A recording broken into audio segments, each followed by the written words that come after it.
స్కూల్కి late అయిపోతున్నది, bell కొట్టేస్తారు. ఏంద్రిది ఇప్పుడు అర్జెంట్ చేస్తున్నది? సరే చెప్పేస్తారు. నేను బడికి పానా. బడికి బడన్నా ఏదైనా తీసేయాలంట. నిన్న రూపాయి మొన్న రూపాయి వీడి కోసం ఆస్తిని తమ్మేసే మరి ఉండదు. గిరే present sir. Charan present sir.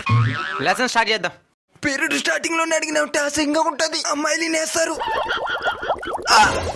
ఇంకా ఆలస్యం చేయాలంటే క్లాస్ రూమ్ నాశనం అయిపోతుంది సార్. ఏమిరా పీరియడ్ ఇప్పుడే కదా స్టార్ట్ అయిందా? కూర్చో. పిల్లలు ఇప్పుడు మనం చెప్పుకోబోయే పాఠం ఏంటంటే పరుగో పరుగు. ఇంకా మాల్దు సార్. ఏమిరా మర్యాదగా నన్ను బయటకు పంపి, లేదంటే క్లాస్ కా ప్రమాదం. క్లాస్కే ప్రమాదమా? బాంబులు ఏమైనా కట్టుకొచ్చాను? ఏమా బాంబులు కాదు, బాత్రూమ్ వస్తుంది, కుచ్చేస్తాను.